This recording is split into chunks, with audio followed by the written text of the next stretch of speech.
यो नः प्रचोदयात्। ॐ भूर्भुवः स्वः तत्सवितुर्वरेण्यं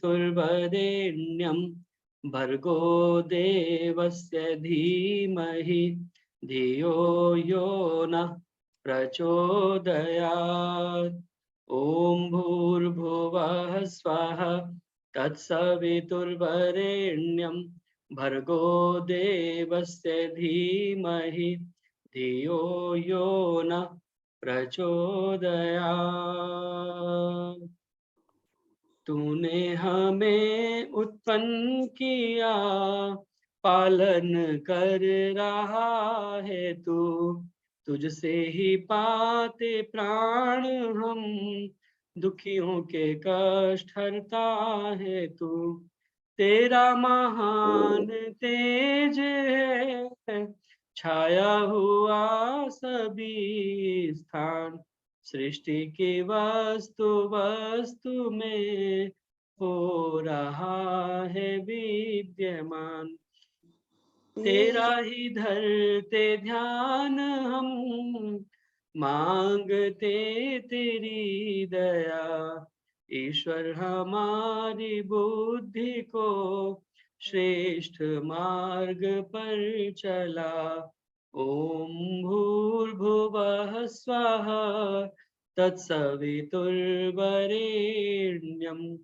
भर्गो देवस्य धीमहि धियो यो नः प्रचोदयात्। ओम ओम। आप सभी का स्वागत और धन्यवाद आर्य केंद्रीय सभा नगर निगम क्षेत्र फरीदाबाद के इस साप्ताहिक सत्संग में ज्वाइन करने के लिए, जो कि प्रत्येक शुक्रवार शाम 4 बजे से 5:30 बजे तक होता है। आप सभी लोग इस कार्यक्रम के साथ में नियमित रूप से जुड़ते हैं और अपना एक पूरा परिवार इस तरह का बन गया है। जैसा कि अभी राजमाता जी कह रही थी कि सभी चेहरों को देख करके एक प्रसन्नता होती है, एक पॉजिटिव एनर्जी मिलती है, सभी को देख करके एक खुशी होती है। हम सभी परिवार के लोग एक साथ जुड़ जाते हैं। बहुत बहुत धन्यवाद इस कार्यक्रम के साथ में जुड़ने के लिए। आइए आज की भजनों की श्रृंखला को प्रारंभ करें और उसके पश्चात आज विशेष रूप से आदरणीय मुकेश शास्त्री जी का भजनोपदेश हमें सुनने के लिए मिलेगा। तो भजनों के क्रम को प्रारंभ करें और मेरी प्रार्थना सर्वप्रथम, अगर दर्शना वर्मा जी उपस्थित हैं काफी दिन के बाद में, दर्शना वर्मा जी अगर हो सके तो एक ईश्वर भक्ति का गीत आप बोले और उसके बाद आज का कार्यक्रम हम प्रारंभ करें। दर्शना वर्मा जी अगर तैयार है तो। और एक बार पुनः आप सभी का स्वागत और धन्यवाद इस कार्यक्रम के साथ में जुड़ने के लिए।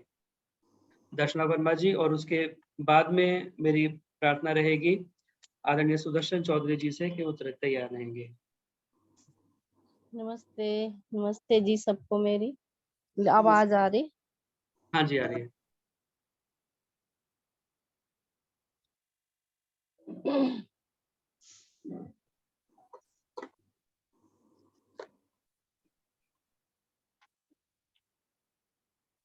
सांस देना प्रभु, सांस देना प्रभु, इतनी तो कम से कम सांस देना प्रभु, इतनी तो कम से कम। तुमसे मिलने से पहले न निकले ये दम। सांस देना प्रभु, इतनी तो कम से कम सांस देना प्रभु, इतनी तो कम से कम। तुमसे मिलने से पहले न निकले ये दम।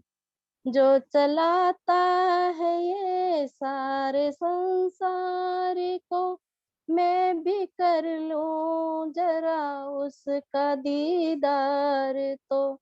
जो चलाता है ये सारे संसार को, मैं भी कर लूं जरा उसका दीदार तो। क्या पता फिर मिले ना मिले ये जन्म, क्या पता फिर मिले ना मिले ये जन्म। तुमसे मिलने से पहले न निकले ये दम। सांस देना प्रभु इतनी तो कम से कम, तुमसे मिलने से पहले न निकले ये दम। आज जो कुछ भी है तेरा उपकार है, मेरे जीवन का बस तू ही आधार है। आज जो कुछ भी हूँ तेरा उपकार है, मेरे जीवन का बस तू ही आधार है। तेरा कर दूं अदा, तेरा कर दूं अदा, शुक्रिया कम से कम, तुमसे मिलने से पहले न निकले ये दम। सांस देना प्रभु इतनी तो कम से कम, तुमसे मिलने से पहले न निकले ये दम। जितनी सेवा तेरी करनी थी वो न की, मुंह दिखाने की मैं तो काबिल नहीं। जितनी सेवा तेरी करनी थी वो न की, मुंह दिखाने की मैं तो काबिल नहीं। फिर भी मुझको यकीन, फिर भी मुझको यकीन, तू करेगा रहम। तुमसे मिलने से पहले न निकले ये दम। सांस देना प्रभु इतनी तो कम से कम, तुमसे मिलने से पहले न निकले ये दम। बस इसी आस में बीते जीवन मेरा, एक दिन तो प्रभु होगा दर्शन तेरा। बस इसी आस में बीते जीवन मेरा, एक दिन तो प्रभु होगा दर्शन तेरा। किंतु तरसे तुझे देखने को नयन, किंतु तरसे तुझे देखने को नयन, तुमसे मिलने से पहले न निकले ये दम। सांस देना प्रभु इतनी तो कम से कम, सांस देना प्रभु इतनी तो कम से कम, तुमसे मिलने से पहले न निकले ये दम। तुमसे मिलने से पहले न निकले ये दम। धन्यवाद जी। बहुत बहुत धन्यवाद दर्शना वर्मा जी। बहुत सुंदर प्रार्थना कार्यक्रम के प्रथम गीत में आपने परमपिता परमात्मा से रखी। कम से कम इतना समय हमें मिले, इतनी श्वास परमपिता परमात्मा हमें दे कि जो हमारे जीवन का लक्ष्य है उस परम प्रभु को प्राप्त करने का, वो लक्ष्य हम पूरा कर सकें, तभी हम इस शरीर को छोड़ करके जाएं। वास्तव में बहुत सुंदर प्रार्थना परमपिता परमात्मा से, क्योंकि प्रार्थना हम कर तो सकते हैं भौतिक पदार्थों की भी, लेकिन भौतिक पदार्थ कहीं न कहीं नष्ट हो जाते हैं, हमारा साथ नहीं दे सकते। लेकिन सच्ची प्रार्थना वही है जो उस परमपिता परमात्मा की भक्ति को माँगे, मेधा बुद्धि को माँगे, तो वही प्रार्थना वास्तव में सच्ची प्रार्थना है। भगवान मुझे वो दिल दे कि जिसमें प्यार तेरा हो, भगवान मुझे वो दिल दे कि जिसमें प्यार तेरा हो, जुबां वो दे कि जिसमें हर समय इज़हार तेरा हो, मुझे देना सदा संगत तो देना अपने प्यारों की, कि जिनको हर समय विश्वास व एतबार तेरा हो। उस परमपिता परमात्मा से सदा उत्तम अच्छी-अच्छी प्रार्थनाएँ हम किया करें। बहुत सुंदर प्रार्थना का गीत आपने बोला। बहुत-बहुत धन्यवाद आदरणीय दर्शना वर्मा जी। मेरी प्रार्थना आदरणीय सुदर्शन चौधरी जी से वो अपना गीत रखें और उसके बाद में आदरणीय आशा आर्या जी तैयार रहेंगी अपना गीत जो बता रही थी केरला स्टोरी के ऊपर, उसके लिए।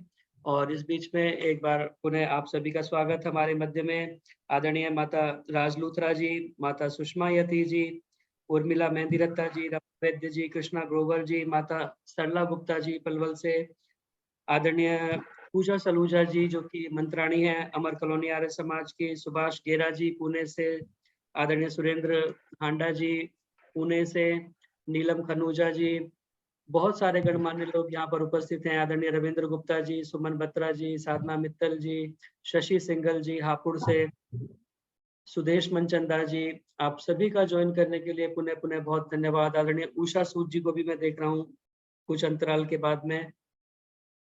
आप सभी का पुनः पुनः बहुत-बहुत धन्यवाद और स्वागत इस कार्यक्रम के साथ में जुड़ने के लिए। मेरी प्रार्थना आदरणीय सुदर्शन चौधरी जी से वो आएँ, अपना गीत रखें और उसके बाद में आशा जी कृपया तैयार रहें। बहुत बहुत धन्यवाद जितेंद्र जी। नमस्ते जितेंद्र सभी भैया जी। सभी नमस्ते उपस्थित जी। आर्यजनों को मेरा सादर नमन। एक छोटा सा भजन, यज्ञ की महिमा का एक छोटा सा भजन।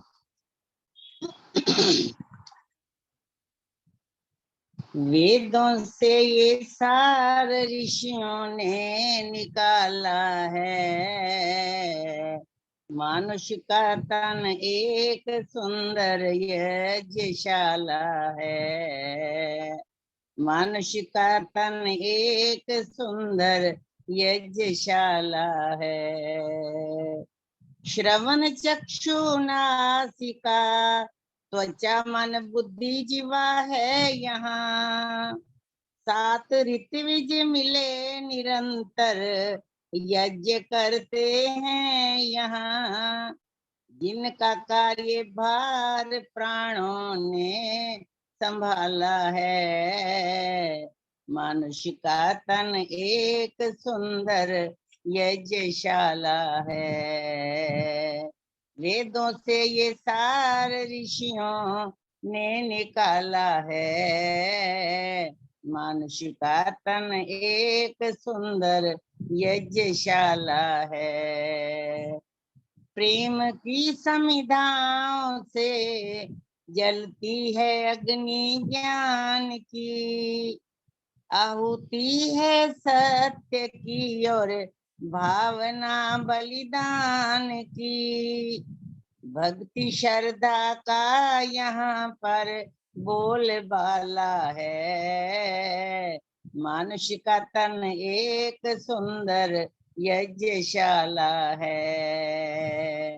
वेदों से ये सार ऋषियों ने निकाला है, मानुष का तन एक सुंदर यज्ञशाला है। इसमें उठती है सुगंधी परम दिव्यानंद की, मंद आत्म प्रकाश से होवे छटा रवि चंद की, चारों तरफ होता उजाला ही उजाला है, मानुष का तन एक सुंदर यज्ञशाला है। वेदों से ये सार ऋषियों ने निकाला है, मानुष का तन एक सुंदर यज्ञशाला है। भाग्य से नर्तन मिला है ओम जपने के लिए, भाग्य से नर्तन मिला है ओम जपने के लिए, ईश के आनंद सागर में उतरने के लिए, पथिक ये आनंद दुनिया से निराला है, मानुष का तन एक सुंदर यज्ञशाला है। वेदों से ये सार ऋषियों ने निकाला है, मानुष का तन एक सुंदर यज्ञशाला है, मानुष का तन एक सुंदर यज्ञशाला है। धन्यवाद जितेंद्र जी, बहुत बहुत धन्यवाद अवसर देने का। बहुत बहुत धन्यवाद सुदर्शन जी, बहुत सुंदर पथिक जी का गीत आपने बोला। मनुष्य का तन एक सुंदर यज्ञशाला है और वास्तव में मनुष्य का जो शरीर है, कहते हैं कि वेद के अंदर बहुत सुंदर मंत्र है, यत् पुरुषेण हविषा देवा यज्ञमतन्वतः अस्तिनु तस्माद् ओजियो विहव्येन ईजिरे। कहते हैं जो हम एक भौतिक यज्ञ करते हैं, सामग्री चढ़ा करके, घी चढ़ा करके, उससे भी महान, अत्यंत महत्वपूर्ण, वो भी महत्वपूर्ण है, लेकिन उससे भी महत्वपूर्ण एक यज्ञ है, जिसमें हम स्वयं अपनी हवि दे करके उस यज्ञ का विस्तार करते हैं। हमारे जो शरीर है, वो इसके अंदर सप्तहोता 7 हवन करने वाले उपस्थित हैं, जो कि 7 बैठ करके इसमें यज्ञ करते हैं। और मंत्र आप सभी जानते हैं, येनेदं भूतं भुवनं भविष्यत् परिगृहीतम् अमृतेन सर्वं येन यज्ञस्तायते सप्तहोता। ये जो हमारे 7 होता है, वो हर समय यज्ञ कर रहे हैं। तो मनुष्य का शरीर एक अपने आप में यज्ञशाला है। इसमें हमारा हृदय जो है वो हवन कुंड है। इसमें हम श्रद्धा की अग्नि जलाते हैं। तो हमारे शरीर के द्वारा हम प्रतिक्षण इस प्रकार का यज्ञ करें, जिससे दूसरों का परोपकार हो। ये बहुत सुंदर गीत आपने सुनाया। बहुत-बहुत धन्यवाद इस सुंदर गीत को रखने के लिए। मैंने भी इस विषय पर एक गीत अपना लिखा है, तो कभी अवसर होगा फिर मैं उसे सुनाऊँगा। बहुत-बहुत धन्यवाद। आइए, अब मेरी प्रार्थना आदरणीय आशा जी से, वो आए और अपना गीत रखें। इसके बाद में आदरणीय कृष्ण कुमार जी ढींगड़ा, आप कृपया तैयार रहेंगे। सभी को सादर नमस्ते। हम जैसे ही अपना फोन उठाते हैं और व्हाट्सएप ग्रुप खोलते हैं, तो सभी के फोन में एक ही वीडियो आजकल वायरल हो रही है, द केरला स्टोरी। उसमें हमने बहुत कुछ देखा कि हिंदुओं के साथ कितना ही अत्याचार हुआ और कितना ही उन्होंने गलत काम किया।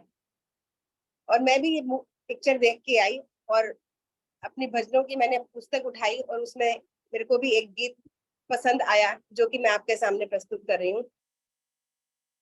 इतना अगर न समझे जीवन का सार क्या है, इतना अगर न समझे जीवन का सार क्या है, निसार जिंदगी का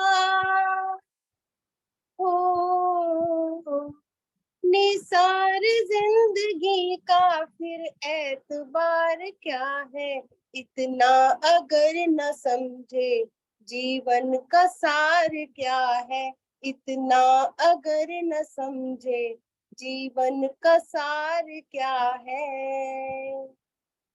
अल्लाह के नाम पर जो छुरियां चला रहे हैं, अल्लाह के नाम पर जो छुरियां चला रहे हैं, निर्दोष प्राणियों को दिन रात खा रहे हैं, निर्दोष प्राणियों को दिन रात खा रहे हैं, उनकी नजर में वो फिर हो,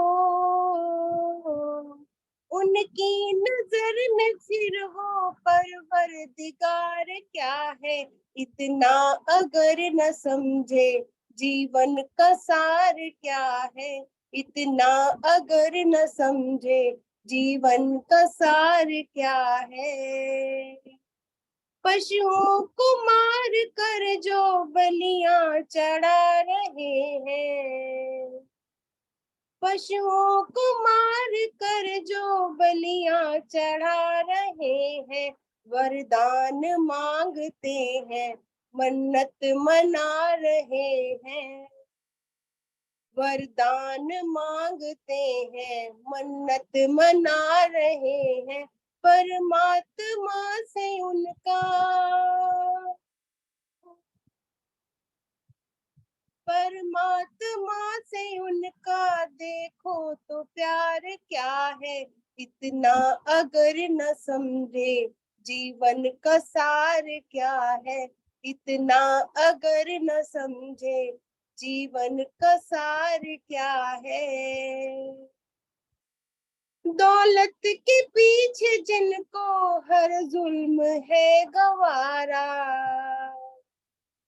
दौलत के पीछे जिनको हर जुल्म है गवारा, लालच के आईने में अपने को है उतारा, लालच के आईने में अपने को है उतारा, देखो जनाब उनका, ओ देखो जनाब उनका अपना विचार क्या है, इतना अगर न समझे जीवन का सार क्या है, इतना अगर न समझे जीवन का सार क्या है। शैतान को जिन्होंने पीछे पछाड़ डाला, शैतान को जिन्होंने पीछे पछाड़ डाला, बेमोल जिंदगी का गुलशन उजाड़ डाला, बेमोल जिंदगी का गुलशन उजाड़ डाला, समझेंगे क्या वो नादान, ओ समझेंगे क्या वो नादा, फसले बहार क्या है, इतना अगर न समझे जीवन का सार क्या है, इतना अगर न समझे जीवन का सार क्या है, निसार जिंदगी का, ओ निसार जिंदगी का फिर एतबार क्या है, इतना अगर न समझे जीवन का सार क्या है, इतना अगर न समझे जीवन का सार क्या है। बहुत बहुत धन्यवाद समय देने के लिए। बहुत बहुत धन्यवाद आशा जी, बहुत सुंदर बेमोल जी का गीत आपने निकाला है और वास्तव में मिलता जुलता है विषय से, क्योंकि हम जो काम करते हैं कई बार हम विचार नहीं करते कि हम किस दिशा में जा रहे हैं, कौन सा रास्ता हमने अपनाया है। सोच विचार करके यदि हम करें तो वास्तव में हमें पता चले कि आज समाज की जो स्थिति है वो किस प्रकार की है। इसी से मिलता जुलता एक गीत मुझे याद आता है, कई बार मैं पीछे बोला करता था, भले बुरे कर्मों की जग में जिस नर को पहचान नहीं, विषयों का ना त्याग किया है, पशु है वो इंसान नहीं। भले बुरे कर्मों की जग में जिस नर को पहचान नहीं, विषयों का ना त्याग किया है, पशु है वो इंसान नहीं। भले बुरे कर्मों की जग में।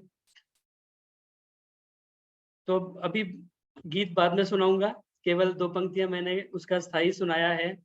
राघव जी का लिखा हुआ गीत है और कुछ कुछ मिलता जुलता इसी बात से, क्योंकि हमें भले बुरे कर्मों की पहचान, क्योंकि विशेषता मनुष्य की यही है कि हमको परमपिता परमात्मा ने विवेक बुद्धि दी है, हम अपने विवेक से अच्छा बुरा सोच सकते हैं, सत्य असत्य का निर्णय कर सकते हैं, क्या हमारे लिए हितकर है क्या अहितकर है इसका हम विचार कर सकते हैं। तो हमें वह सब विचार करके ही अपने कर्मों को करना चाहिए, अपने व्यवहार को करना चाहिए। यही आपके गीत का मुख्य रूप से संदेश है। और समाज के अंदर जो भी इस समय फैला हुआ है उस सभी से हम वाकिफ हैं, तो उसके लिए हम विवेकपूर्ण कार्य करेंगे, विवेक से अपने कार्य लेंगे तो निश्चित रूप से ये परिस्थितियां टल सकती हैं। बहुत बहुत धन्यवाद। आइए अब मेरी प्रार्थना आदरणीय कृष्ण कुमार जी से कि वो कृपया आएं और अपना गीत रखें, आदरणीय कृष्ण कुमार जी। और उसके बाद मेरी प्रार्थना रहेगी रविंद्र गुप्ता जी हमारे मध्य उपस्थित हैं, वो अपने गीत के साथ तैयार रहें। सभी को सादर नमस्ते। परमपिता परमात्मा का बहुत बहुत धन्यवाद और आपने मुझे ये अवसर दिया, उसके लिए भी बहुत बहुत धन्यवाद। ऐ ऋषि तूने हमें तो जगा दिया, हमने बदले में तुझे था सुला दिया। ऐ ऋषि तूने हमें तो जगा दिया, हमने बदले में तुझे था सुला दिया। ऐ ऋषि तूने सुख हमको दिया संसार का, और दिया दिल से खजाना प्यार का। हमने भी कुछ था दिया, पर क्या दिया ऐ ऋषि तूने हमें तो जगा दिया। हमने बदले में तुझे था सुला दिया ऐ ऋषि। कह गया हमको बुराइयों से टलो, और कहा सब वेद मार्ग पर चलो। हमने इस उपदेश को ठुकरा दिया ऐ ऋषि तूने हमें तो जगा दिया। हमने बदले में तुझे था सुला दिया ऐ ऋषि। हमने संगठन को रवाना कर दिया, और समाजों को घृणा से भर दिया। ये तेरे उपकार का बदला दिया ऐ ऋषि तूने हमें तो जगा दिया। हमने बदले में तुझे था सुला दिया ऐ ऋषि। आके खुद फिर हाल सारा देख ले, अपनी आँखों से नजारा देख ले। किस तरह फिर से पथिक भटका दिया ऐ ऋषि तूने हमें तो जगा दिया। हमने बदले में तुझे था सुला दिया ऐ ऋषि। बहुत बहुत धन्यवाद। बहुत बहुत धन्यवाद आदरणीय कृष्ण जी।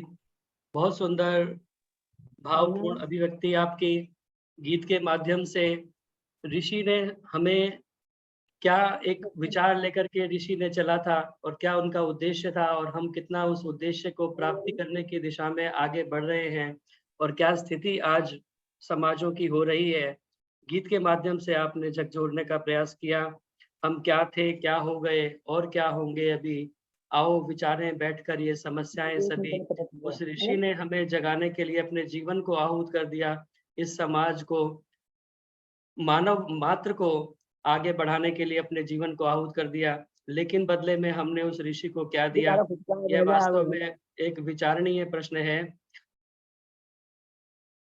पीकर गरल संसार को अमृत पिला के देख, पीकर गरल संसार को अमृत पिला के देख, तू अपने आप को जरा शंकर बना के देख। किस काम का आकाश पे बादल सा गरजना, किस काम का आकाश पे बादल सा गरजना, जीवन को बरसता हुआ बादल बना के देख। उस ऋषि की उपकारों को अगर हम देखेंगे और हम उसको जीने का प्रयास करेंगे तो हमें पता चलेगा कि ऋषि ने क्या किया और हमने उसके लिए क्या किया। अगर ऋषिवर की बातों पर जमाना चल गया होता, तो ये आंधी नहीं उठती, ये तूफान टल गया होता। अगर ऋषिवर की बातों पर जमाना चल गया होता। हम उस ऋषि के उद्देश्य को समझ करके उसके जो विचारधारा है उसको आगे बढ़ाने का प्रयास करें। बहुत सुंदर गीत आपने बोला आदरणीय कृष्ण कुमार जी, बहुत बहुत धन्यवाद कार्यक्रम में उपस्थित होने के लिए, सुंदर गीत सुनाने के लिए। और आप भी बहुत सुंदर सत्संग का आयोजन आपका चलता है, और संध्या को हम अभी भी याद करते हैं। काफी समय संध्या को भी हो गया कार्यक्रम में आए हुए, तो एक बार संध्या को भी आप आने के लिए प्रेरित करें जब भी समय हो। बहुत समय से संध्या का भजन हमने नहीं सुना। छुट्टियां हो जाएंगी फिर। है करा जी 1 जून से उसकी छुट्टियां हो जाएंगी तब 1 जून करा से छुट्टियां हो जाएंगी, हाँ जरूर एक भजन का टाइम देना। जी। चलिए बहुत बहुत धन्यवाद। मेरी प्रार्थना आदरणीय रविंद्र गुप्ता जी से, कृपया आए और अपना गीत रखें आदरणीय रविंद्र गुप्ता जी। और इसके बाद में हमारे मध्य में आज बहुत बड़ी दुविधा है, बहुत सारे गीत के लिए मेरा प्रयास है कि हो पाए गीत। आदरणीय उषा सूद जी की कविता पाठ, आदरणीय रचना वर्मा जी भी उपस्थित हैं, सुमन बत्रा जी उपस्थित हैं, और भी बहुत सारे नाम मैंने लिखे हुए हैं। तो देखते हैं किस किस का क्रम आज आ पाता है। मेरी प्रार्थना रविंद्र गुप्ता जी से, वो आए पिछली और बार अपना गीत लिखवाया था रखें। मैंने। और इसके बाद में आदरणीय माता सुषमा यति जी कृपया तैयार हैं। सभी श्रोताओं को मेरा नमन। आइए ओम की महिमा का एक छोटा सा गीत।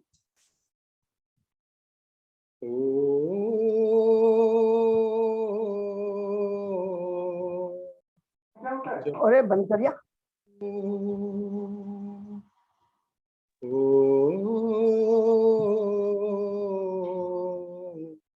जपा करो सहारा मिल ही जाएगा।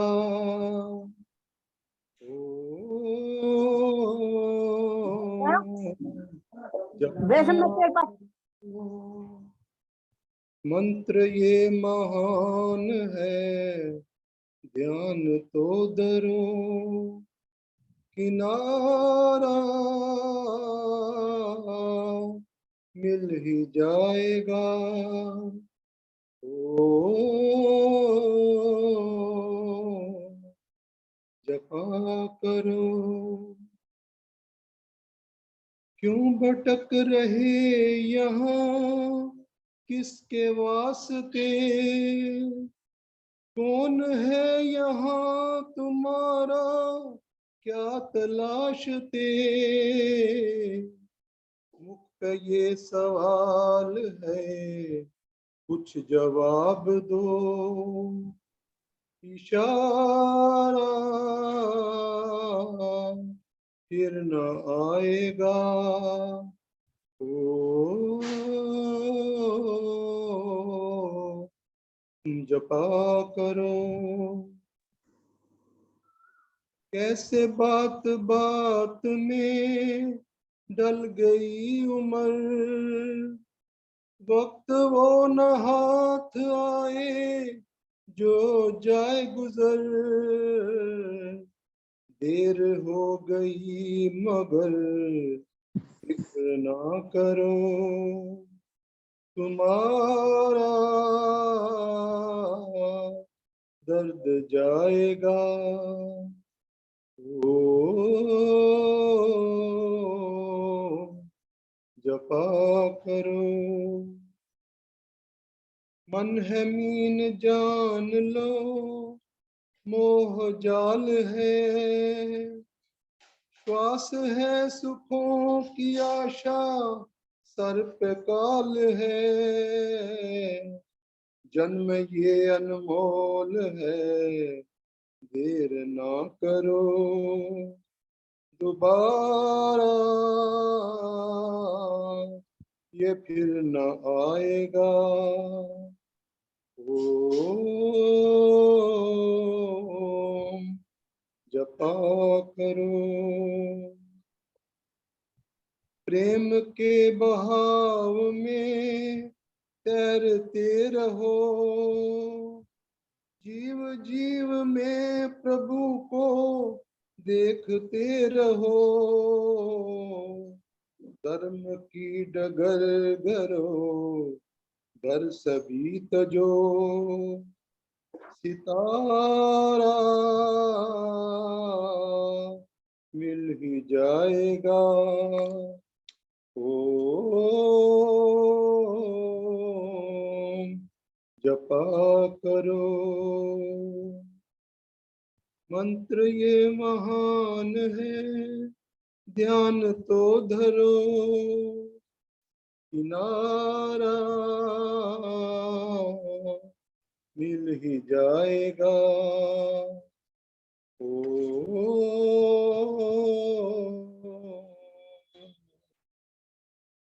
करो।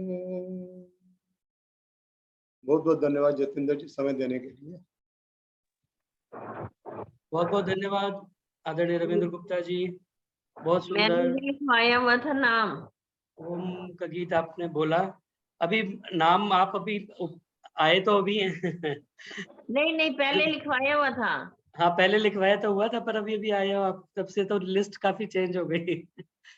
चलिए, बहुत बहुत धन्यवाद आदरणीय रविंद्र गुप्ता जी। ओम का बहुत सुंदर गीत आपने बोला।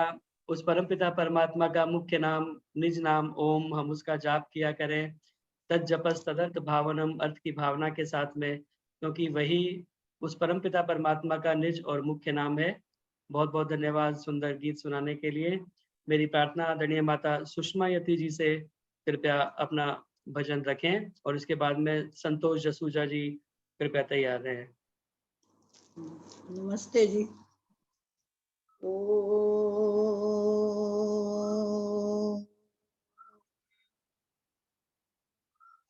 मैं एक ऋषि का भजन रख रही हूँ।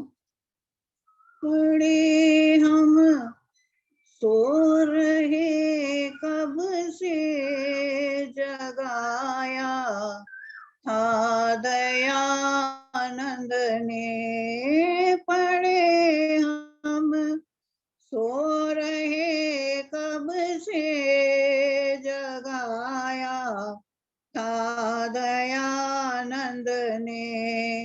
अजल की नींद से हमको उठाया था दयानंद ने। मुखालिफ एकदम चौके हवायां उड़ गई उनकी। यहाँ जब वेद का डंका बजाया था दयानंद ने। पड़े हम सो रहे कब से जगाया था दयानंद ने। हटे ज्ञान के बादल अंधेरा मिट गया सारा। प्रभु के ज्ञान का सूरज दिखाया था दयानंद ने। प्रभु के ज्ञान का सूरज दिखाया था दयानंद ने। पड़े हम सो रहे कब से जगाया था दयानंद ने। जियो तुम शान से दुनिया में, औरों को भी जीने दो। ये सच्चा रास्ता सबको दिखाया था दयानंद ने। ये सच्चा रास्ता सबको दिखाया था दयानंद ने। पड़े हम सो रहे कब से जगाया था दयानंद ने। बड़ी जब दुर्दशा देखी दलित पिछड़े अछूतों की, तड़फ कर उनको सीने से लगाया था दयानंद ने। तड़फ कर उनको सीने से लगाया था दयानंद ने। पड़े हम सो रहे कब से जगाया था दयानंद ने। वतन पर जान देने की कसम खाए जवानों ने। वतन के प्यार का नगमा सुनाया था दयानंद ने। पढ़े हम सो रहे कब से जगाया था दयानंद ने। अचंबा था या जादू था कि या कोई करिश्मा था। पथिक सदियों से बिछड़ों को मिलाया था दयानंद ने। पढ़े हम सो रहे कब से जगाया था दयानंद ने। अजल की नींद से हमको उठाया था दयानंद ने। पढ़े हम सो रहे कब से जगाया था दयानंद ने। धन्यवाद जी, आपका बहुत बहुत समय बहुत बहुत देने का। धन्यवाद, बहुत बहुत धन्यवाद माता सुषमा यति जी। बहुत सुंदर ऋषि का गीत आपने सुनाया। कब से हम निद्रा में सोए हुए थे, लेकिन उस महर्षि ने आकर के हमें जो उस अज्ञान अविद्या अंधकार की निद्रा से जगाया, उस ऋषि का एहसान हम भुला नहीं सकते। वेद की ज्योति जिसने जगाई विमल, भक्ति सिखलाई शिव सच्चिदानंद की। मंत्र स्वाधीनता का पढ़ाया प्रथम, कुप्रथा भिन्नता भेद की बंद की। नारियों को दिलाया उचित स्वत्व फिर, की प्रगति मंद पाखंड छल छंद की। आर्य नर नारियों प्रेम से बोलिए, जय उसी पूज्य ऋषिवर दयानंद की। जय उसी पूज्य ऋषिवर दयानंद की। बोलो बोलो वेदा वाले महर्षि दयानंद की जय। बहुत सुंदर गीत आपने ऋषि का सुनाया, बहुत बहुत धन्यवाद। और अभी मैं पढ़ रहा हूँ, रचना चावला जी बोल रही हैं, बहुत सुंदर आवाज और सिंगिंग। वास्तव में जो पुराने, जो कहते हैं ना, पुराने चावल फार होते हैं, ओल्ड इज गोल्ड।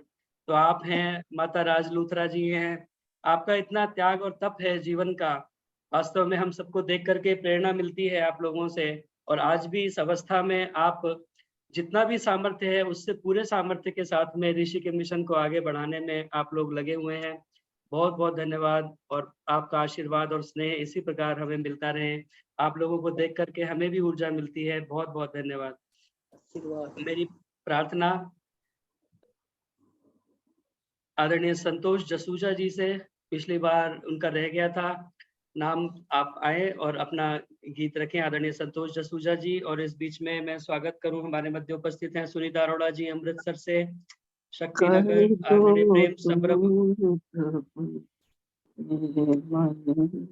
बोलिए संतोष जसूजा जी, आप बोलिए, चलिए। हाँ जी, नमस्ते जी सबको। नमस्ते जी। कर दो दूर प्रभु मेरे मन में अंधेरा है। कर दो दूर प्रभु जी मेरे मन में अंधेरा है। जब से तेरी लगन लगी हुआ मन में सवेरा है। जब से तेरी लगन लगी हुआ मन में सवेरा है। कर दो दूर प्रभु। कई युग बीत गए प्रभु आप से बिछड़े हुए। कई युग बीत गए प्रभु आप से बिछड़े हुए। आन मिलो प्रभु जी प्यार बहुत ही तेरा है। आन मिलो प्रभु जी प्यार बहुत घनेरा है, कर दो दूर प्रभु जी मेरे मन में अंधेरा है। जिसके मन में बसे उसकी कलियां खिली, जिसके मन में बसे उसकी कलियां खिली, चमक उठी ज्योति हुआ मन में सवेरा है, चमक उठी ज्योति हुआ मन में सवेरा है। मुझको प्यास लगी आन मिलो प्रभु जी, मुझको प्यास लगी आन मिलो प्रभु जी, खुश किस्मत है मेरी पाया प्यार जो तेरा है, खुश किस्मत है मेरी पाया प्यार जो तेरा है। इतना बता दो प्रभु मेरी मंजिल है कहाँ, इतना बता दो प्रभु मेरी मंजिल है कहाँ, ले चलो मुझको वहाँ जहाँ संतों का डेरा है, ले चलो मुझको वहाँ जहाँ संतों का डेरा है। इसको हटा दो प्रभु मन पर जो पर्दा पड़ा, इसको हटा दो प्रभु मन पर जो पर्दा पड़ा, कोई नहीं अपना यहाँ एक आसरा है तेरा, कोई नहीं अपना यहाँ एक आसरा है तेरा। जब से तेरी लगन लगी हुआ दूर अंधेरा है, जब से तेरी लगन लगी हुआ दूर अंधेरा है। बहुत बहुत धन्यवाद। बहुत बहुत धन्यवाद संतोष जसूजा जी, बहुत सुंदर गीत आपने सुनाया। कर दो दूर प्रभु मेरे मन में अंधेरा है।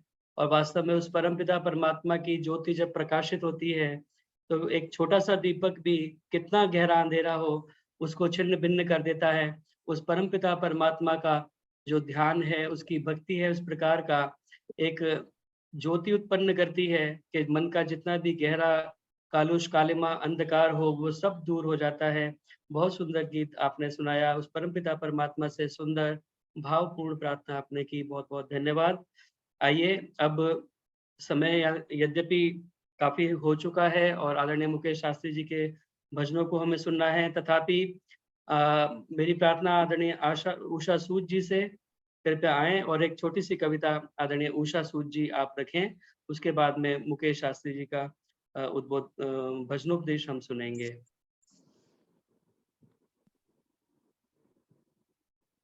आदरणीय उषा सूद जी, वैदिक मोहन आश्रम।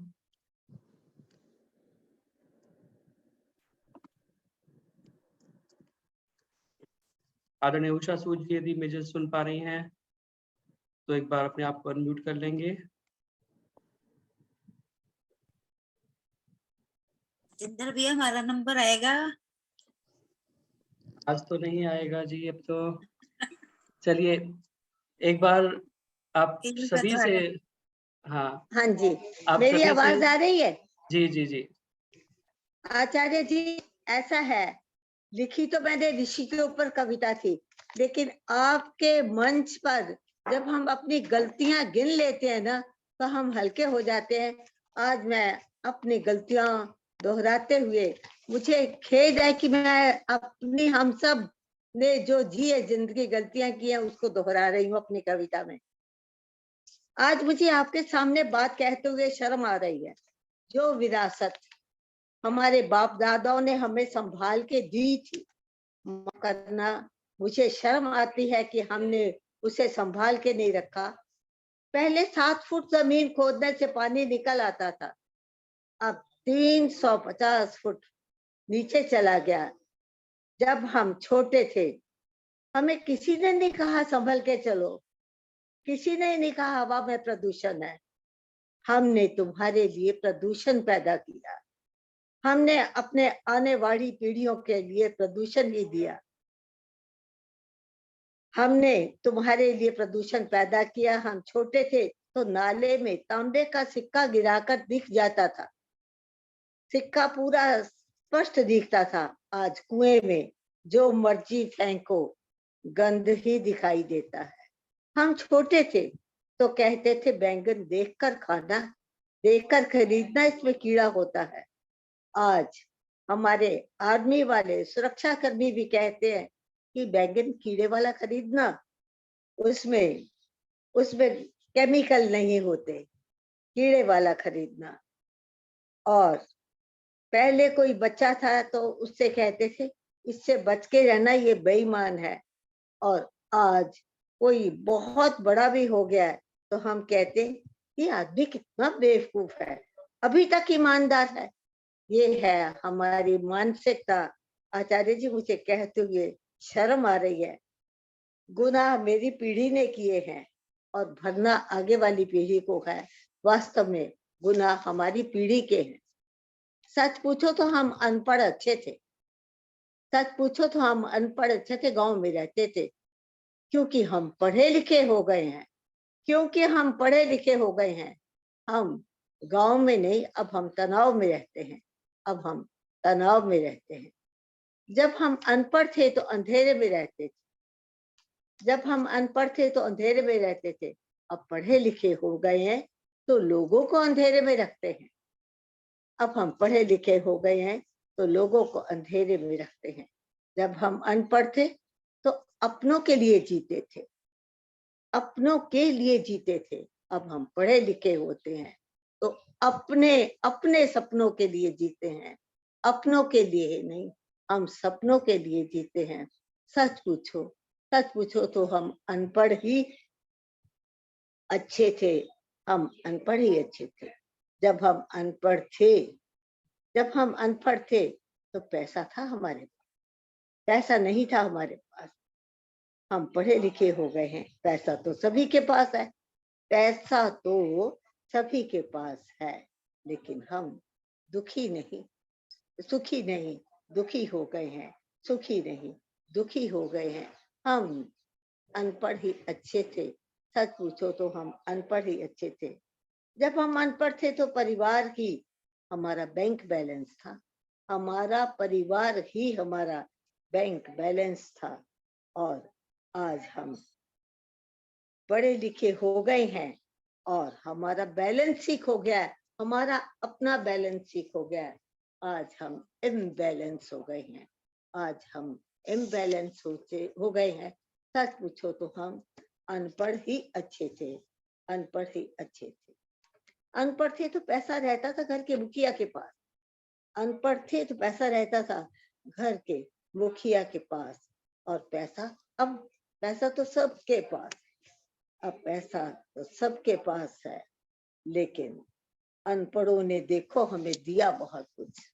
आचार्य जी, अंतिम पंक्तियां मन को छूने वाली, हमने ये सब गलतियां की हैं। सच पूछो तो आने वाली पीढ़ी के हम देनदार हैं, हम आने वाली पीढ़ी के देनदार हैं। अनपढ़ों ने देखो हमको दिया तो बहुत कुछ है, अनपढ़ों ने देखो हमको दिया तो बहुत कुछ है, पर हमसे लिया कुछ नहीं, हमसे लिया कुछ नहीं। हमारी माओ के पास क्या कोई अकाउंट थे? हमारे माओ के पास क्या कोई अकाउंट थे? वो बिना अकाउंट के थी। और तो और आज सोशल मीडिया पर जाकर देखो, हमारे पास सब कुछ है, सब कुछ है, लेकिन हमने दिया क्या? हमने दिया क्या? सवाल ये है, हमने लिया ही लिया है, दिया कुछ नहीं। जहां पर आदमी अनपढ़ है, जहां पर आदमी अनपढ़ है, भोला है, सच्चा है, जहां पर आदमी अनपढ़ है, भोला है, सच्चा है। सुनिएगा साहब, शहर से तो अपना गांव ही अच्छा है, शहर से तो हमारा गांव ही अच्छा है। आज मुझे आपके सामने अपने ये त्रुटिपूर्ण बातें कहते हुए शर्म आ रही है कि हमारी पीढ़ी ने, सच पूछिए तो हमारी पीढ़ी ने दिया कुछ नहीं, लिया ही लिया है। आपने समय दिया, आपका हृदय से धन्यवाद। ओम। बहुत बहुत धन्यवाद आदरणीय उषा सूद जी, बहुत सुंदर भावाभिव्यक्ति आपने की। और वास्तव में आपकी पीढ़ी ने जितना बुरा किया, उससे पीढ़ी, आने वाली पीढ़ी उससे भी बुरा संभवतः कर रही है। बहुत ही अच्छा हो कि कम से कम हम तो सुधर जाएं, लेकिन परिस्थिति आगे और भी ज्यादा विपरीत होती चली जा रही है और यह समस्या और भी ज्यादा उलझती जा रही है।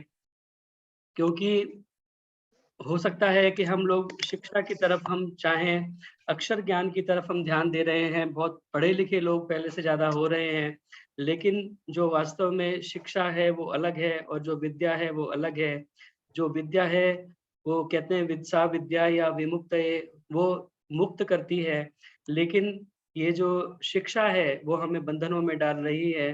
तो आइए हम अपने जीवन में इन सब बातों पर विचार करें, चिंतन करें, आत्मावलोकन करें और हम समाज को क्या दे रहे हैं, राष्ट्र को क्या दे रहे हैं, इस बारे में भी विचार करें।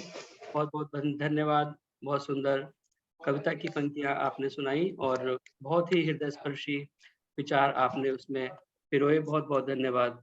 आइए, अब समय बहुत आगे बढ़ चुका है। एक बार पुनः आप सभी का स्वागत। जिनका भजन का क्रम नहीं आया उन सभी से क्षमा प्रार्थी होते हुए, बहुत सारे नाम हैं और बहुत सारे लोग जिनके भजन हम सुनना चाहते थे, लेकिन आज समय अभाव के कारण नहीं हो पाए। इसी कारण से मुझे लगता है कि अगले जो शुक्रवार का कार्यक्रम है वो हम भजन संध्या के रूप में ही रखेंगे, ताकि अधिक से अधिक आप सभी का जिनका नंबर नहीं आ पाया उसमें हम ले पाए।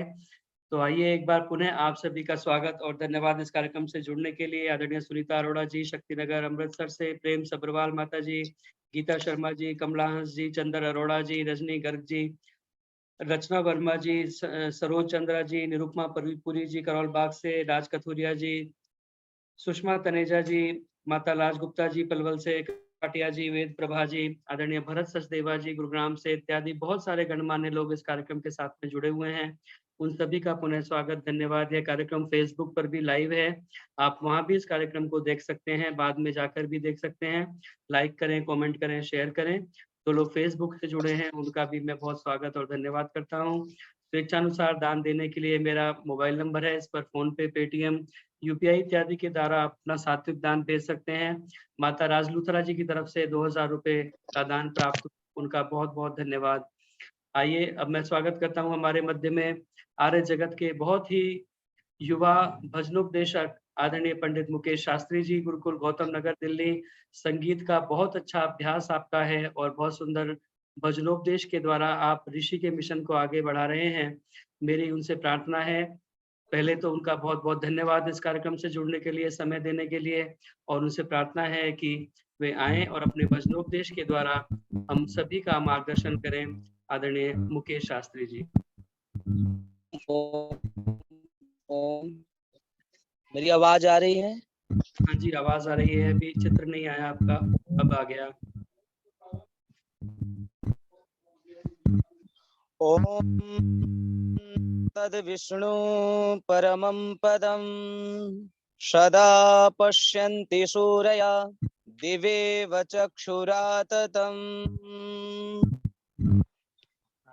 हो विचार समान सबके, मन सब एक हो। ओम शांति शांति शांति।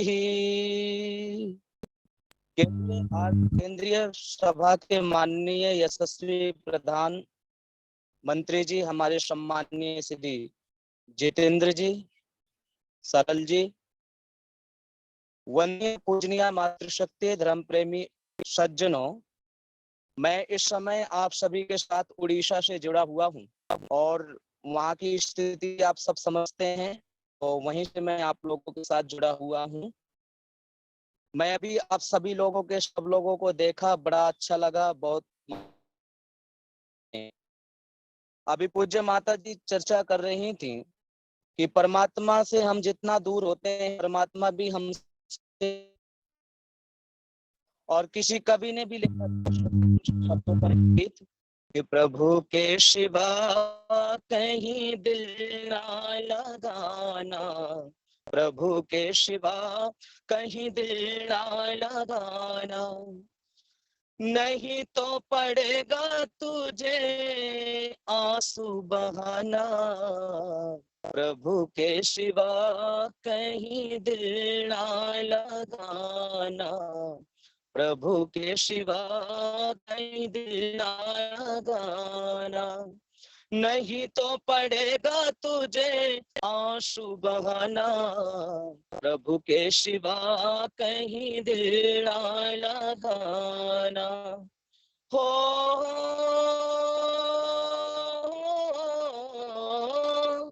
जो प्रभु का गुण गान किया है, सच्चा जीवन वो ही जिया है, सच्चा जीवन वो ही जिया है, जो प्रभु का गुण गान किया है, सच्चा जीवन वो ही जिया है।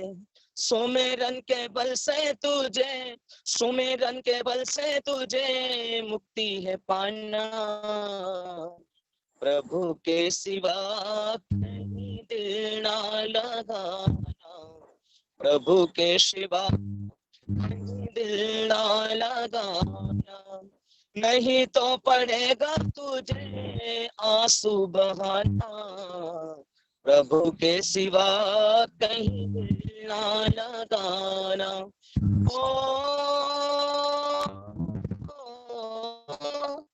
बालापन गया भी आज जवा है, बालापन गया आज जवा है, बीत गया अब समय कहाँ है, बीत गया अब समय कहाँ है, कुछ समझ के सोच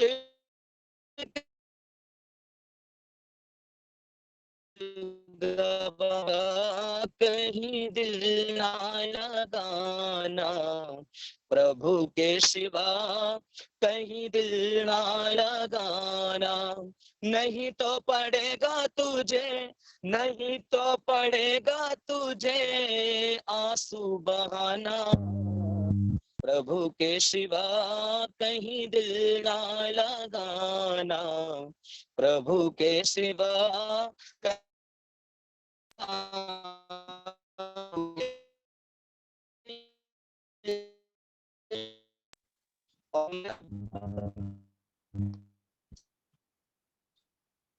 शास्त्री जी आप अपना वीडियो बंद कर दीजिए क्योंकि वहाँ पे नेटवर्क सिग्नल कम है, इसलिए दोनों चीजें नहीं आ पाएंगी, आवाज बंद हो जाएगी। अगर वीडियो चलेगा तो वीडियो बंद कर दीजिए, आवाज शायद अच्छी आ जाए। ठीक है। ओम ओम। हाँ जी अब सही है? हाँ पहले से बेटर है, देखते हैं। जी जी, मैं आप सभी के मध्य में निवेदन कर रहा था, प्रभु के सिवा कहीं दिल ना लगाना, नहीं तो पड़ेगा तुझे आंसू बहाना। और ध्यान देना, इस बात को ऋषिवर देवदयानंद जी महाराज ने स्वयं इस बात को कहा है कि जो परमपिता परमात्मा का भक्त होता है उसकी आत्मा का बल इतना बढ़ जाता है कि पहाड़ जैसी विपत्ति आने पर भी कभी विचलित नहीं वो मनुष्य होता। और क्या कहते हैं कि जैसे शीत से आत्मिक व्यक्ति अग्नि के मध्य में आने से उष्णता की अनुभूति करता है, अर्थात गर्माहट की अनुभूति करता है, ठीक उसी प्रकार जो परमपिता परमेश्वर का भक्त होता है उसके जीवन के अंदर आनंद की प्राप्ति होती है। और ध्यान देना, परमात्मा को प्राप्त करना चाहते हैं यदि आप और हम, जो भी मनुष्य करना चाहता है, तो उस परमात्मा को प्राप्त करने के लिए योगा अभ्यास आदि ये जो हमारे ऋषियों ने उल्लेख किया है उसके अनुसार इस जीवन का निर्वाह हमें करना चाहिए।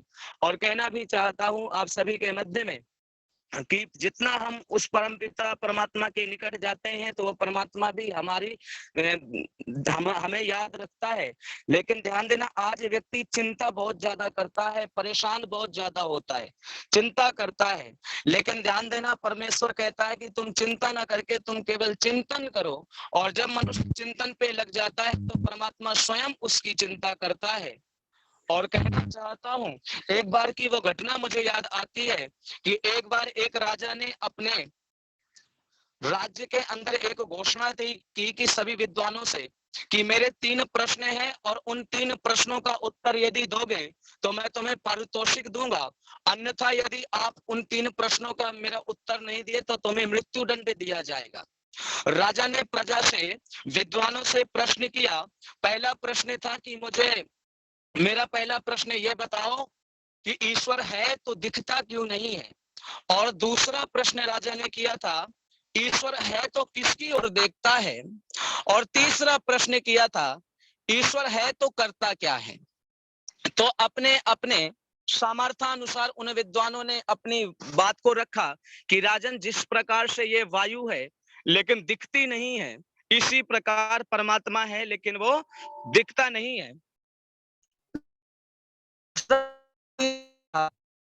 महाराज, यदि ईश्वर है तो वो करता क्या है। इन प्रश्नों का जो भी दिया उसे राजा संतुष्ट नहीं हुए। कहा कि मेरे इन 30 दिन के अंदर में सारे विद्वान हो गए, आज व्यतीत हो चुके हैं, लास्ट दिन रह गया है, और आज उन्हें यदि उन प्रश्नों का उत्तर राजा के नहीं देते तो उन प्रजा को, उन विद्वानों को आज मृत्यु दंड दिया जा रहा था। तो उन्हीं के एक विद्वान के पास एक बेटी थी, और उस बेटी ने जब अपने पिता को चिंतित देखा तो उनसे पूछ लिया, पिताजी क्यों निराश हो, क्यों हताश हो। तो पिता ने बताया कि बेटी, मेरे राजा ने 3 प्रश्न किए हैं। बेटी ने कहा, महाराज ये बताओ प्रश्न कौन कौन से हैं। उन्होंने कहा, बेटी पहला प्रश्न है, ईश्वर है तो दिखता क्यों नहीं है। और दूसरा प्रश्न है कि ईश्वर है तो क्या करता है। और तीसरा प्रश्न है, बेटी यदि ईश्वर है तो क्या करता है। तो बेटी ने कहा, पिताजी आप मुझे लेकर के चलो, मैं आपके राजा के वो तीनों प्रश्नों का उत्तर दूंगी। जैसे पहुंच जाती है राजमहल के अंदर और तो राजा ने पूछा, ये बेटी कौन है। तो वो बेटी कहती है, महाराज मैं आपकी प्रजा हूँ और आप मुझे पहचान नहीं पाए हो, मैं ही वो बेटी हूँ जो आपके उन 3 प्रश्नों का उत्तर दूंगी। राजा ने कहा, ठीक है, तुम मेरे 3 प्रश्नों का उत्तर दो। बेटी ने कहा, महाराज मैं भूखी हूँ, मुझे पहले दूध पिलाओ, मैं पहले दूध पीना चाहती हूँ, फिर आपके प्रश्नों का उत्तर दूंगी। राजा ने आदेश दिया कि जाओ और एक सुवर्णित पात्र पर दूध लेकर के आओ और उस बेटी को पिलाओ। दूध के वो व्यक्ति पूछता है उस बेटी के पास, तो लेकर के हाथों पर गिलास बेटी कहती है राजा से, महाराज ये बताओ आपको इस दूध के अंदर दिखता क्या है। तो राजा ने कहा, बेटी इस दूध में तो मुझे दूध दिखाई दे रहा है। बेटे का राजा क्या दिखाई दे रहा है। बेटे कहा कि और बताओ राजन आपको क्या दिखाई दे रहा है। तो राजा ने कहा, मुझे दिखाई दे रहा है। बेटे कहा, नहीं महाराज मुझे इसमें मक्खन दिखाई दे रहा है। में मक्खन दूध में होता है, लेकिन मक्खन को प्राप्त यदि हम करना चाहें तो बोलो उसे पहले जामुन डाल करके जमाना पड़ेगा, फिर उसे पड़ेगा, और जब मथेंगे तब जा करके वह हमें मक्खन प्राप्त होगा। जैसे इस दूध में मक्खन निर्मित है, वैसी इस सृष्टि के अंदर वो परमपिता परमेश्वर भी है, लेकिन उसके लिए मथना पड़ेगा, अर्थात हमें भी अपने आत्मा के द्वारा उस परमपिता परमात्मा को चिंतन और मंगन, उसकी स्तुति प्रार्थना उपासना करनी पड़ेगी, तब जा करके वो ईश्वर हमें प्राप्त होगा। ये मेरे प्रश्न का उत्तर बेटी ने दिया। राजा से दूसरा प्रश्न किया बेटी ने कि महाराज आपका दूसरा प्रश्न क्या था। राजा ने कहा, बेटी यदि ईश्वर है तो करता क्या है। बेटी ने कहा, महाराज मुझे एक मोमबत्ती लाओ और मोमबत्ती लेकर के मुझे दो।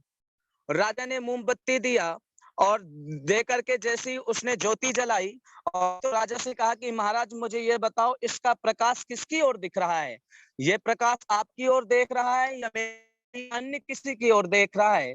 तो राजा ने कहा, बेटी ये दीपक का आकाश चाहू और देख रहा है। तो वो बेटी कहती है, हमारा जैसे ये पता है ऐसी ईश्वर सबको देखता है, वो एक किसी के साथ नहीं देखता अपितु सबको देखने वाला है। तीसरा प्रश्न था कि बेटी ईश्वर है तो करता क्या है।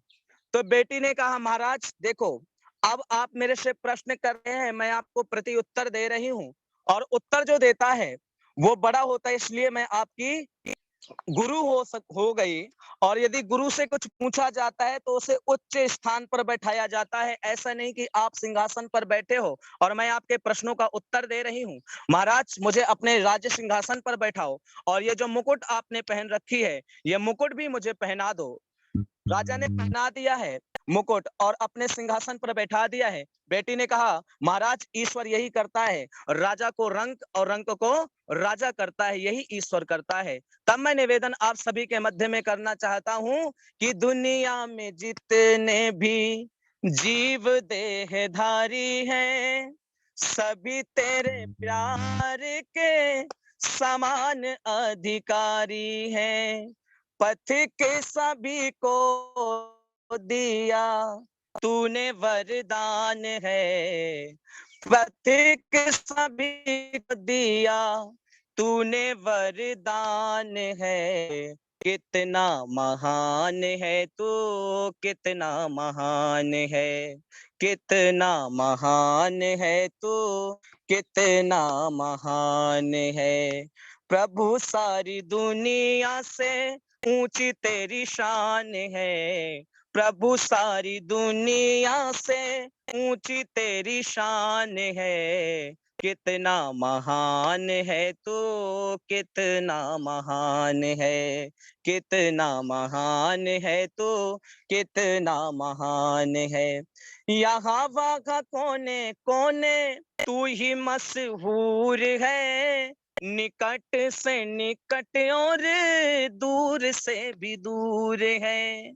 यहाँ वहाँ कोने कोने तू ही मशहूर है, निकट से निकट और दूर से भी दूर है।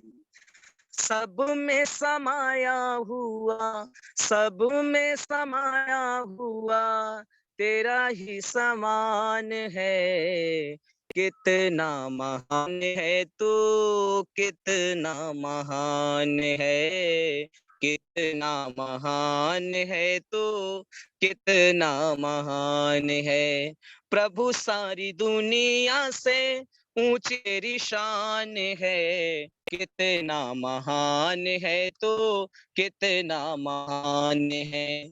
तू एक मालिक है सारे ही जहान, फूलों भरी क्यारियों के जमात का।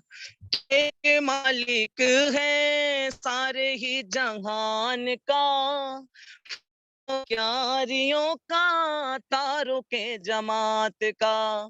तेरी ही जमीन है ये आसमान है, कितना महान है, महान है, कितना महान है तो, कितना महान है। प्रभु सारी दुनिया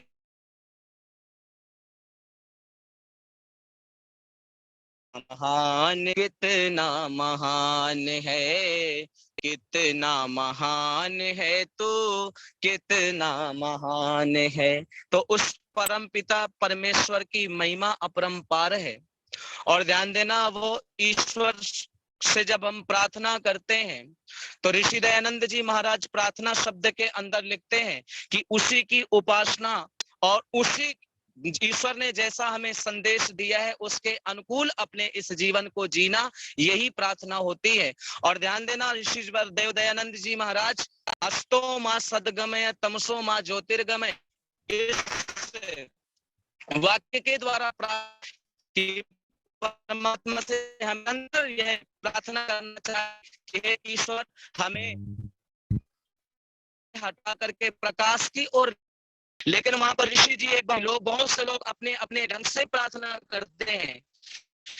कई लोग कहते हैं कि वो मेरा दुश्मन है और ईश्वर तो उसका जो है ना नाश कर दे। तो ऋषि कहते हैं कि ये प्रार्थना ईश्वर कभी भी स्वीकार करने वाला नहीं, क्योंकि ईश्वर यदि उसका नाश करे तो उतना तुम्हें भी दुख हो। ये ऋषि वर लिखते हैं इस बात को।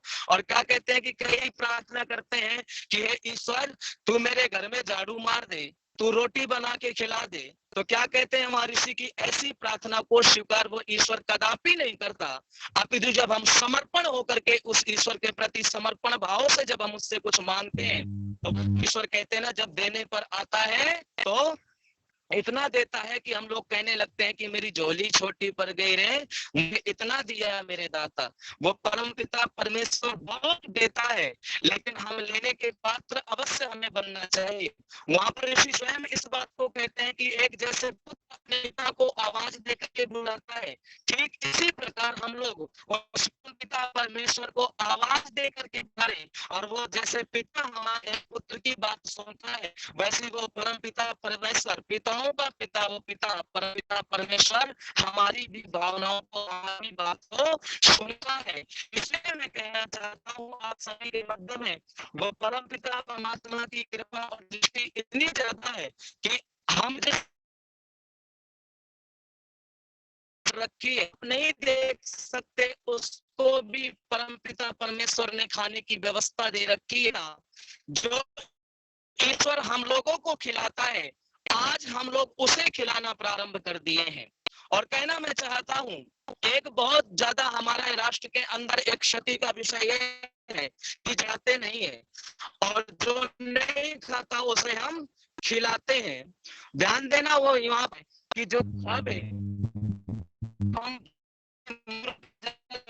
जाकर के हवा खिलाते हैं नहीं है, लेकिन उसी को यदि हम कोई भिखारी मिल जाए, कोई बेसहारा मिल जाए, और यदि हम उसे खिला देते हैं तो उससे जो हमें पुण्य मिलने वाला है वो मंदिर से मिलने वाला नहीं है।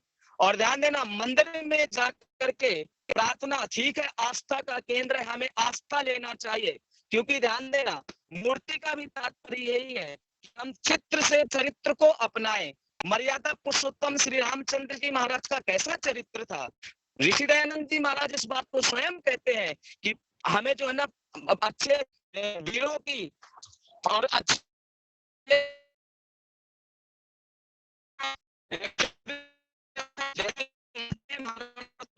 अपने बेटे को छवि अर्थात उसकी फोटो उसकी प्रतिमा को रखे और हमेशा विचार करे, बच्चे को समझाते हैं। ये बात को ऋषि स्वयं कहते हैं। तो ध्यान देना हमारे मुख्य उद्देश्य की हम चित्र से चरित्र को अपनाएं। मर्यादा पुरुषोत्तम श्री राम योगेश्वर भगवान श्री कृष्ण जी महाराज था। मुझे वो याद आता है कि आज के जैसे मित्र नहीं, ये मित्र उस समय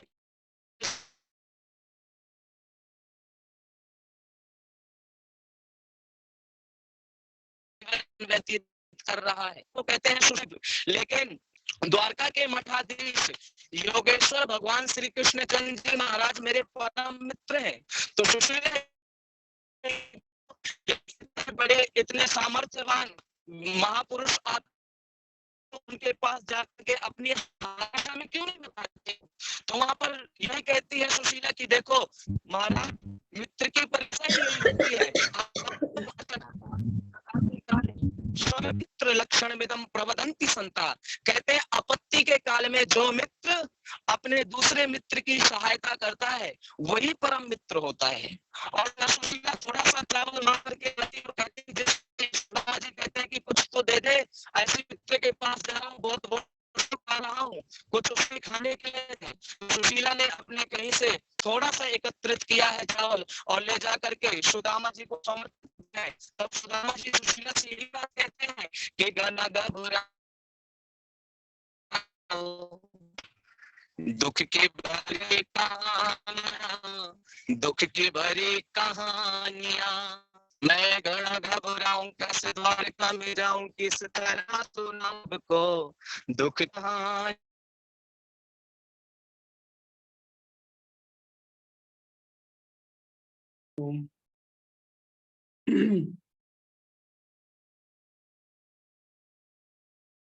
मुकेश शास्त्री जी का कनेक्शन ब्रेक हो गया है। ये उड़ीसा में कहीं कार्यक्रम दे रहे हैं, तो इसलिए सिग्नल भी ठीक से नहीं आ रहे, आवाज़ भी कट-पिट के आ रही है।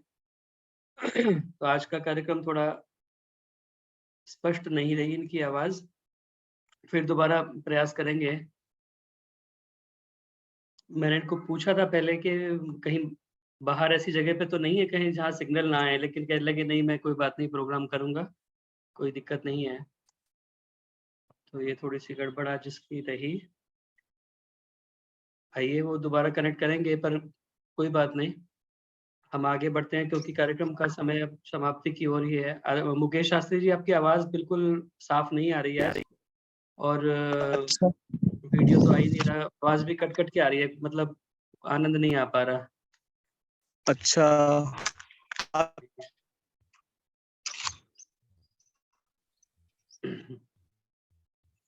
आवाज आ रही है?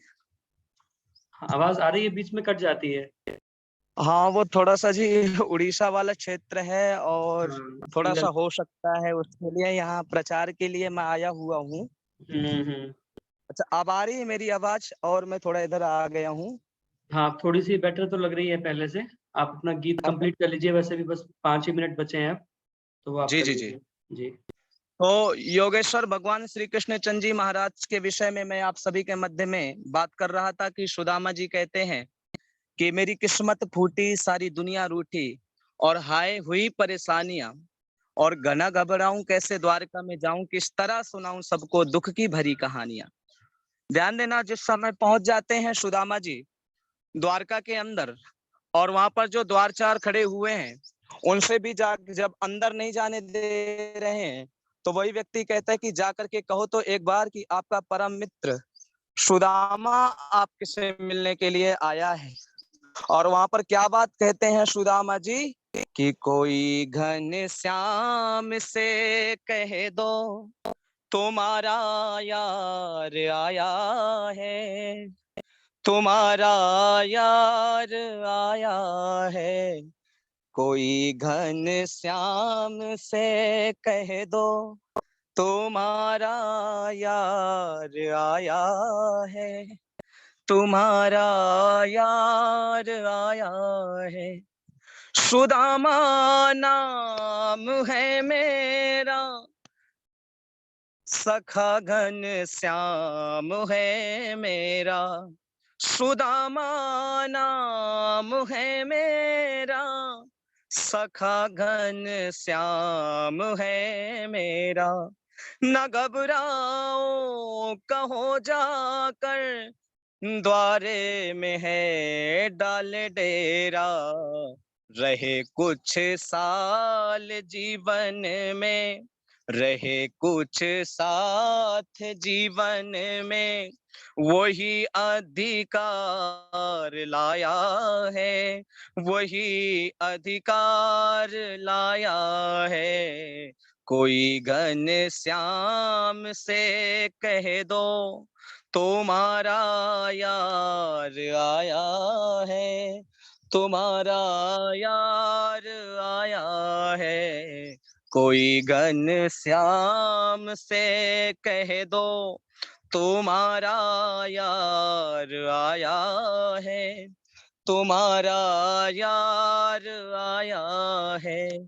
तो योगेश्वर भगवान श्री कृष्ण चंद जी महाराज हों या मर्यादा पुरुषोत्तम श्री रामचंद्र जी महाराज हों, ये इस विषय को दर्शाते हैं कि कभी भी हम लोगों को अहंकार नहीं करना चाहिए।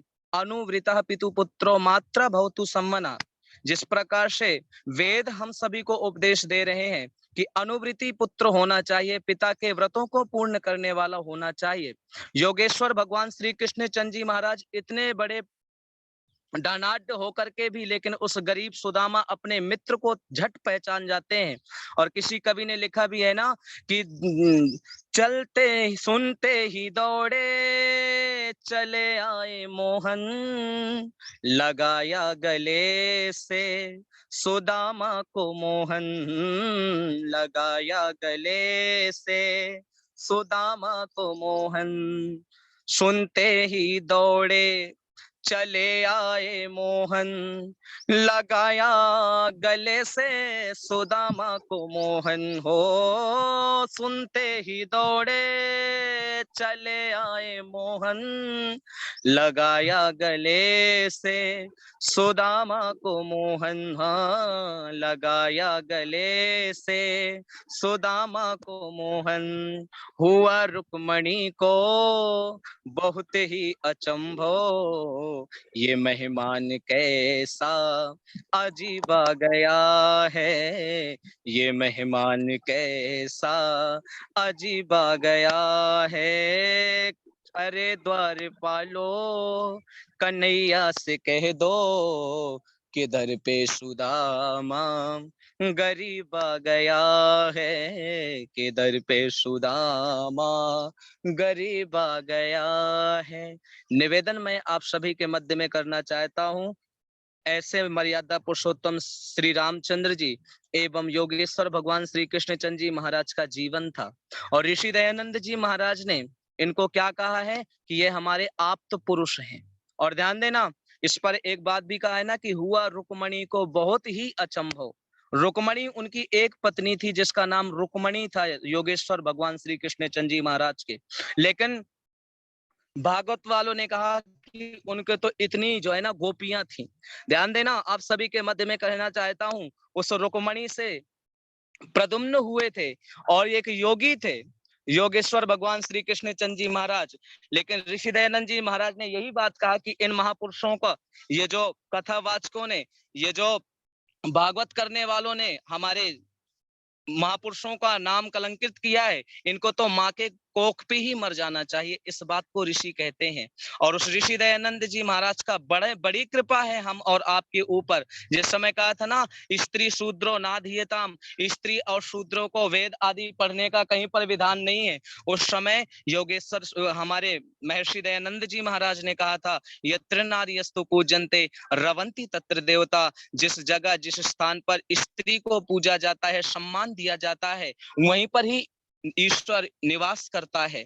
इसलिए उस ऋषि को भी याद हम सभी को करना आवश्यक है। और कहना चाहता हूं, अगर स्वामी दयानंद ना हमारा ना खुदा होता, अगर स्वामी दयानंद ना हमारा ना खुदा होता, न हम होते न तुम होते, न हम होते न तुम होते, न कश्ती का पता होता, अगर स्वामी दयानंद ना हमारा ना खुदा होता, न हम होते न तुम होते, न कश्ती का पता होता।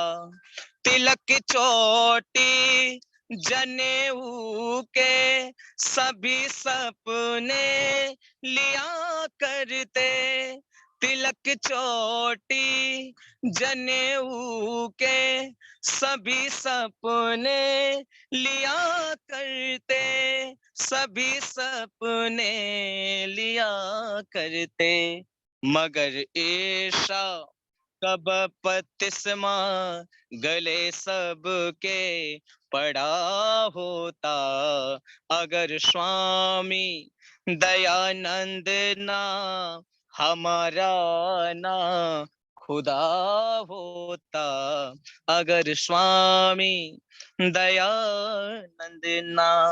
तो जो बोलिए योगेश्वर महर्षि दयानंद सरस्वती जी महाराज की जय। जय हो। आप लोगों ने बहुत धैर्यता के साथ मुझे सुना।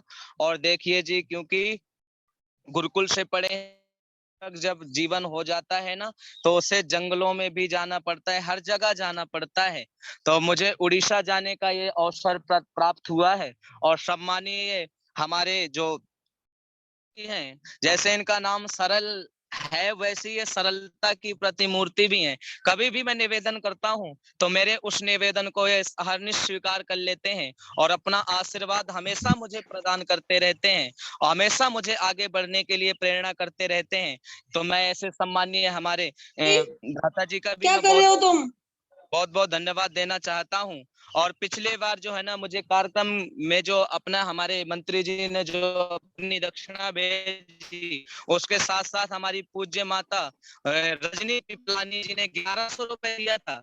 तो पूज्य माता जी का भी मैं आभार व्यक्त करता हूँ। पूज्य माता रजनी उन्होंने अपना आशीर्वाद दिया उसके लिए, और आप लोग को हमेशा मुझे अपना ईशान, आशीर्वाद देते रहते हैं। तो आप लोगों को बहुत धन्यवाद। इति ओम शम। बहुत बहुत धन्यवाद आदरणीय मुकेश शास्त्री जी। बहुत सुंदर संक्षिप्त जितना समय था उसमें आपने चर्चा की, और जैसा कि आप बता रहे थे उड़ीसा में आप हैं और वहाँ पर सुदूरवर्ती इलाकों में बहुत दिक्कत होती है, सिग्नल प्रॉपर नहीं आ पाता, तो वो थोड़ी सी समस्या आज रही। तो फिर भी लेकिन बहुत सुंदर भजन और बहुत सुंदर चर्चा आपने अपने इस संक्षिप्त कार्यक्रम में दी। बहुत बहुत धन्यवाद आपका इस कार्यक्रम के साथ में जुड़ने के लिए और अपना समय देने के लिए, इतनी सुंदर विचारधारा को हमारे मध्य में रखने के लिए। और वास्तव में जैसा आप कह रहे थे कि गुरुकुल से आप निकले हैं और तप करके जो एक ब्रह्मचारी होता है वो गुरुकुल से निकलता है और वो तप उसके जीवन भर काम आता है। और वही तप है कि आप आज ऐसे-ऐसे इलाकों में भी जाकर के प्रचार करते हैं जहाँ किसी प्रकार की कोई सुविधा नहीं होती, बहुत ही विषम परिस्थितियों में भी जाकर के प्रचार करना पड़ता है। तो आप उस कार्य को आगे बढ़ा रहे हैं, महर्षि के दिखाए हुए रास्ते पर उसके मिशन को आगे बढ़ा रहे हैं। आपका बहुत-बहुत धन्यवाद। आप इसी प्रकार उत्तरोत्तर प्रगति के पथ पर आगे बढ़ते जाएँ, यही हमारी आपके लिए शुभकामनाएँ। बहुत-बहुत धन्यवाद। आइए, अब क्योंकि कार्यक्रम का समय समाप्त हो चुका है, मेरी प्रार्थना आदरणीय मैडम उषा चित्कारा जी हमारे मध्य उपस्थित हैं, वे आएँ और बहुत ही संक्षिप्त अपना थोड़ा-सा हमें मार्गदर्शन दें। धन्यवाद करें सभी का। आदरणीय उषा चित्कारा जी, उसके बाद शांति पाठ करके आज के कार्यक्रम को हम समापन की ओर लेकर के जाएँगे। अगले शुक्रवार का कार्यक्रम जैसा मैं कह रहा था, प्रयास करेंगे कि भजन संध्या के रूप में रखें, ताकि जिन लोगों का भजन का नंबर नहीं आ पाता और वास्तव में बहुत कम समय रह जाता है भजनों के लिए और केवल 5-6 भजन ही हो पाते हैं, तो हम प्रयास करेंगे कि उसमें और भी ज़्यादा हम भजनों को ले सकें। आदरणीय माता उषा चित्कारा जी। सबको प्रेम भरी नमस्ते। देखो, इतना यंग भजन उपदेशक हैं और अपने यूथफुल वॉइस में उन्होंने अपने विचारों को हमारे सामने भजनों के थ्रू रखा। उनका ये प्रयास उत्तम रहा और हम चाहेंगे कि हम ऋषि दयानंद के बताए हुए मार्ग पर, योगेश्वर श्री कृष्ण के बताए हुए मार्ग पर चलें और उनके बारे में, योगेश्वर जी के बारे में जो गलत गलत कहानियां बनी हुई हैं उनके ऊपर ध्यान ना देकर सच्चाई की तरफ ध्यान देकर, और उनके जो उन्होंने कर्म पथ बताया है, गीता में 4थे अध्याय में 4था मंत्र में उन्होंने बताया है कि कर्म तो करना पड़ेगा, और एक ही मंत्र में सारा बता दिया कि कर्म हो, कर्म करना पड़ेगा। और कर्म 3 प्रकार का है, कर्म है, विकर्म है और अकर्म है। तो मतलब कर्म तो करना पड़ेगा अगर जीवन में आए हैं तो। अगर कर्म नहीं करेंगे, अच्छा नहीं करेंगे तो बुरा तो अपने आप हो जाएगा। फॉर एग्जाम्पल, सड़क पे एक बुद्धिमान आदमी जा रहा है, उसने सोचा कि मुझे किसी चीज में कोई दखल नहीं देना, मुझे अपने काम से काम करना है, मैं अपनी पढ़ाई करता हूँ जो, या जॉब करता हूँ, जो भी हूँ मैं उसमें व्यस्त हूँ, मैं कर रहा हूँ, बहुत अच्छा है, तो बाकी चीज में मेरा मतलब नहीं। तो ऐसी अप्रोच गलत है। अगर उसके सामने सड़क पे कोई एक्सीडेंट हो गया है या कोई लड़ाई हो रही है या कोई बुरा काम कर रहे हैं और उसने इंटरवीन करके उसको नहीं रोका, तो ये भी ये काम ना करना नहीं है, ये अकर्म है और इसका फल बुरा होता है। तो कर्म तो हो ही जाना है, अगर अच्छा कर्म नहीं होगा तो बुरा कर्म होगा। जो भी जातु, जो भी इस संसार में पैदा हो गया है, वो कर्म तो कोई ना कोई करेगा ही करेगा। तो इससे अच्छा ये है कि हम अपने कर्मों का सिलेक्शन करके करें, हम जो करें वो अच्छा करें, धार्मिक करें, अपने कर्तव्य पथ पर अडिग रहकर करें, तभी हम अपने उद्देश्य को, जो कि मोक्ष प्राप्ति है, उसको पा सकते हैं।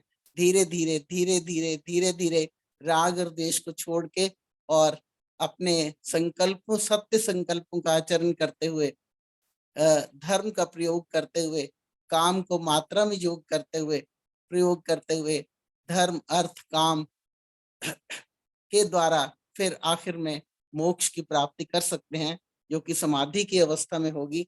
तो let's at least start on this path by doing good karmas, अच्छे कर्म करते हुए, क्योंकि कर्म तो हो ही जाना है। नहीं कर्म करेंगे तो वो इसका मतलब हम पार्टिसिपेट नहीं कर रहे। देखते सुनते हम देख रहे हैं कि आजकल क्या जहाद ने क्या मचा रखा है, और अगर हम अपनी लोगों में, अपने जानकारों में, अपनी सोसाइटी में, अपनी समाज में इस जागरूकता को, इस राष्ट्र में अपनी जागरूकता को नहीं लाते तो वो ठीक बात नहीं है।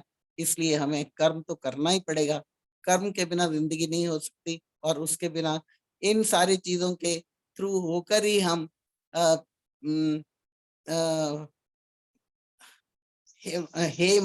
अच्छे मार्ग पे पहुंच सकते हैं। तो इसलिए जरूरी है कि हम इनके महान पुरुषों के कहे सुने को माने, थोड़ा सा आचरण करें, अपने धर्म को पहचानें, उसको फैलाएं, बच्चों को ये संस्कार दें। और इसी के साथ मैं आज के भजन उपदेशक जी का धन्यवाद करती हूँ। तायल जी का बहुत बहुत धन्यवाद, और बहुत बहुत प्रशंसनीय काम कर रहे हैं। In spite of the hot weather, जो भी कुछ है, the busy life, he arranges this satsang. और सत्संग क्या है? सत्संग धीरे धीरे अच्छी संगत तराई देती है, ठीक रास्ते पे चलाई देती है। इसके साथ में पुनः सबका धन्यवाद करती हूँ, जितेंद्र जी का स्पेशली। और अब हम शांति पाठ करेंगे, जितेंद्र जी करवाएंगे शायद। धन्यवाद जी, बहुत बहुत धन्यवाद। आइए अब शांति पाठ करके आज के इस सत्र का समापन करें। अगले शुक्रवार फिर मिलेंगे 4 बजे से 5:30 बजे तक। शांति पाठ करें।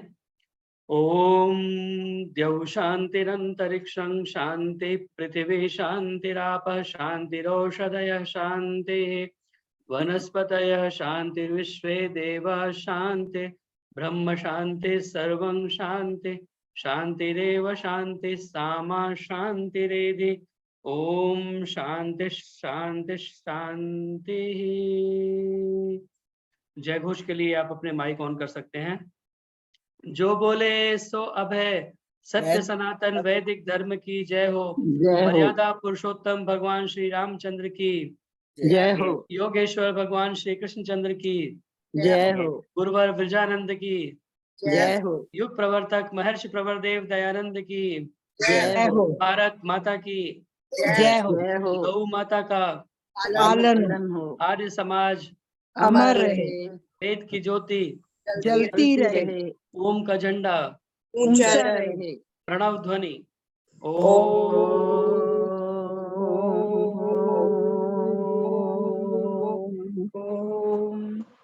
वैदिक अभिवादन। सभी को सादर नमस्ते। सभी का बहुत बहुत धन्यवाद। नमस्ते।